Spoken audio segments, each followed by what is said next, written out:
गेल्या 2 दिवसांपासून सुरू असलेल्या मुसळधार पावसामुळं भिवंडीत पूरस्थिती निर्माण झाली आहे. कामवारी नदीला आलेल्या पुरामुळं अनेक सखल भागांमध्ये पाणी साचलं होतं. ते पाणी शेकडो घरांमध्ये शिरलं होतं. कामवारी नदीच्या वाढलेल्या पाणी पातळीमुळं खाडीपार, तांडेल मोहल्ला, बंदर मोहल्ला, ईदगाह रोड, म्हाडा कॉलनी, नदी नाका आणि शेलार परिसरातील शेकडो घरांमध्ये पुराचं पाणी शिरलं. त्यामुळे अनेक कुटुंब अडचणीत सापडली होती आणि त्यांचे प्रचंड हालही झाले. खबरदारीची उपाययोजना म्हणून काही ठिकाणी वीज पुरवठा खंडित करण्यात आलाय. आज आपण जर पाहिलं तर कामवारी नदी जी आहे त्या नदीला पूर आलेला आहे आणि मोठ्या प्रमाणात नदीकाठचा जो परिसर आहे तो या ठिकाणी पाण्याखाली गेलेला आहे.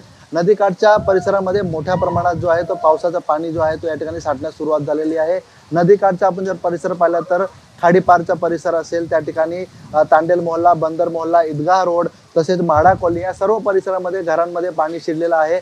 या ठिकाणी आपण जर पाहिलं तर अनेक घरं जी आहेत ते अर्ध्याहून जास्त पाण्याखाली बुडालेले, त्यामुळे जनजीवन पूर्णतः या ठिकाणी विस्कळीत झालेले आहे. अनेक जण या ठिकाणी घरामध्ये या ठिकाणी वाट पाहत आहेत, मदतीची वाट पाहत आहेत, परंतु अजूनपर्यंत यांच्यापर्यंत मदत पोहोचलेली नाहीये.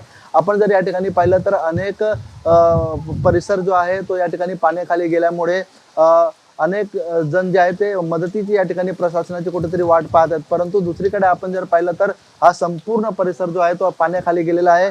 कामवारी नदी जी आहे तो मोठ्या प्रमाणात या ठिकाणी वाहू लागलेली आहे, त्याच्यामुळे प्रवाह मोठ्या प्रमाणात आहे आणि एकंदरीत अनेक मुलं जी आहेत या नदीच्या प्रवाहामध्ये आपण जर पाहिलं तर त्याचा आनंद देखील घेताना दिसून येत आहेत.